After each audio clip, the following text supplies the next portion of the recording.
Hello, this is Érika from Small Robot Studio, and in this video we're gonna focus on body language and poses.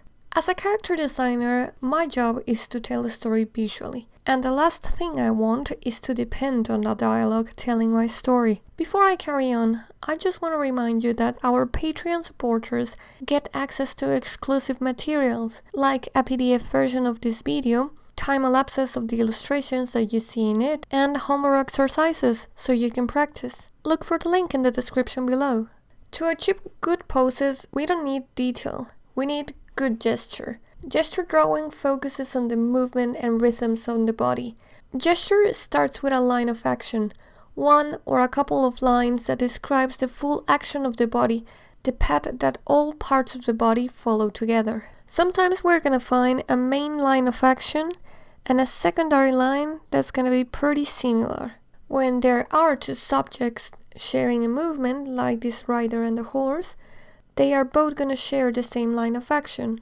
As well, when we use something as an extension of our body, it will follow a line of action. So, make a simplified figure drawing follow a line of action, and you got your own gesture. It really doesn't matter the proportion of your characters, they can be as realistic or cartoon as you want. Of course, there is a lot more to gesture, but that is the subject of another video. So, forget about detail. Detail comes last. Now that we know what's behind the construction of a pose, we can talk about the storytelling. A pose carries 5 layers of storytelling. The first one, action, is simply what is my character doing? Is he standing, sitting, running? The second layer will tell me the level of energy. Is my character tired for whatever reason or very energetic? The third one, elevation and status, will tell me whether my character is in charge among other characters or not. Distance and relationship will tell me if my characters are complete strangers or if they have some kind of bond that brings them together. This can be with other characters or even with the audience. And finally, emotional balance. Is my character in control of their emotions, or are these emotions affecting all the other layers of the storytelling? Before going in more detail, I wanna make sure that your simplified figure drawing has at least the following elements. Of course, a line of action, a head that can tilt around, shoulders and neck with movement, distinguishable feet and legs so we can play with the balance, hands even if it's just a line describing them, and a pelvis. A regular stick figure will be too stiff. Okay, time to go deeper, and we're gonna analyze comics and fine art. Action is the simplest layer to describe, but it is not exactly easy to achieve. Let's look at this without detail. Simply the line of action tells me that the Joker is hitting Batman pretty badly. The Joker's body is fully committed, using his strength, momentum, and gravity for this blow. And what's interesting is that Batman is not in the ground, he is still standing in his feet. But see how his line of action is clearly broken and distorted. Let's speak about the next layer of storytelling. The levels of energy, and do notice that everything builds up on top of the action. Life is a constant fight with gravity. Standing up is already fighting gravity. There are reasons such as age, fitness, or mindset that will affect how much I resist or fight gravity. The less I resist gravity, the more tired I'm gonna look. When we stop fighting gravity completely, we are dead. We can have 2 old characters, but they can have completely different levels of energy. Let's lose the detail. Picasso's old man is giving up resisting. His whole body is going down.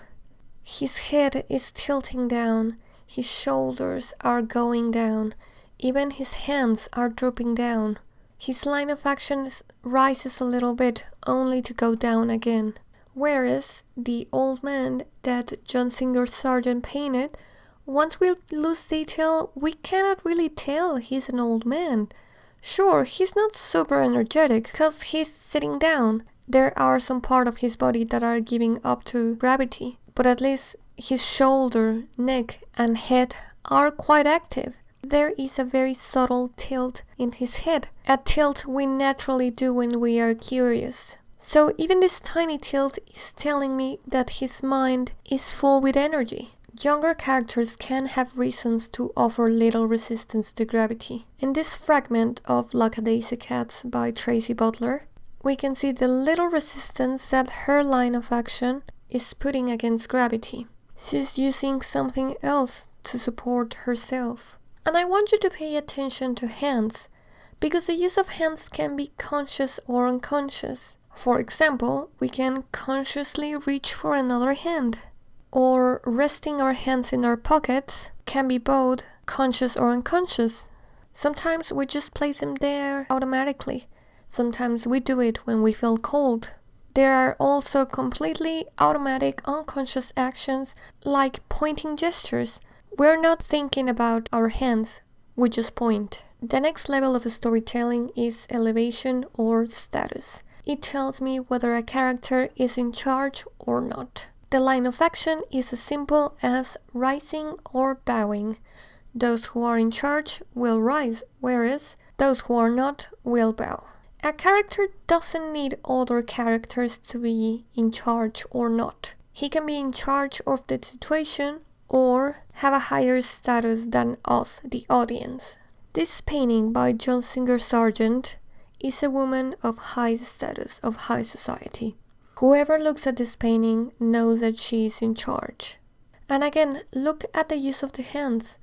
She's actually placing her hands consciously with the objective of showing off her figure and reinforcing her position of power. The position of our palms is gonna be relevant. Those ladies who are in charge have their palms down, whereas those who are serving have their palms up. Regardless if we are in a position of power, we have an opinion about it. We can be in power, but not feel in power. Or we can be the ones bowing, but close to taking control. Use the shape of the shoulders to show if your character feels this power or submission. We can also vary the openness of a pose. Open poses will be more confident. Our next level is distance and relationships. How do the characters relate to each other, or even to us as an audience? Think of the concept of a personal space bubble. Our bubble is gonna be big when we are in presence of strangers. Once we know someone, our bubble is gonna shrink, and the closest people to our lives are gonna share that bubble with us. And we can be happy with that bubble, or we can show resistance. This lady is sharing a bubble with him, but her line of action is leaning away. The relationship between these two characters is not very clear. Their line of actions are very subtly leaning against each other, but there's still a respectful space between them. We suspect that they probably know each other from before being in this diner, so we can use our hands as a bridge to open our bubble or a wall to protect it. In these two comic examples, we can see how hands are doing exactly this. Her hand is opening a bridge. Her hand is putting a wall. These are two bridges meeting, sharing a bubble. This ghost character is all over her personal bubble. She is invasive because we can see the closeness in her pose. These two other characters are sharing a moment of their bubbles, but then they go back to a respectful distance. Finally, emotional balance. Symmetry and straightness speak of control. When we lose control, we're gonna lose this symmetry. And we can lose this control due to emotions or thoughts. A very excited child won't stay still. The pose of an adult in distress will also break symmetry. Check out the shape of his shoulders and the tilting of his head. I am not mentioning in every example all the elements of the body that we can vary. Do you think that he is sharing how he feels with her? The openness of their poses are telling us the answer. Does she want to know? Well, her line of action actually resembles a question mark. But that's enough analysis. Let's put this knowledge into work. My scene is gonna be a father teaching baseball to his daughter. Here are my simplified characters and a basic pose. It is a bit neutral, honestly, kind of boring. I have achieved the first layer of storytelling, the action, but there's not a lot in the other ones. I will break down the checklist into 2 different stories. Let's tell the story of a supporting gentle father who is having fun with her daughter versus a strict, colder one who's forcing the child to learn. And here's the result of both stories. But again, don't get carried away with the detail. Let's look at the gesture. I don't need to tell you which one is which. What I can point out is the relaxed or tense quality of the lines of actions. Are we seeing curves or are we seeing angles? Look at the shape that the shoulders and neck create. What am I using to show resistance to a shared personal bubble? Am I seeing bridges or walls between the bubbles? Who shows asymmetry in their pose? If I use this base, I could use any character that I want, and the story is gonna communicate. Try this exercise. Break down the list point by point. I know, at first it's gonna be weird and slow. The more you do it, the less linear and systematic the process will feel. By no means I am an expert. I actually had some fail attempts coming up with examples for you, and it frustrated me quite a bit. But it is easier when I have a list that I can fall back into going point by point. That's it for this tutorial. If you find it useful, make sure that you leave a like so other people can find it. And if you haven't already, make sure you subscribe, as we are bringing out CG and illustration tutorials every week. Become a patron and access tutorial assets, bonus content, a private Discord, and more by clicking in the link below.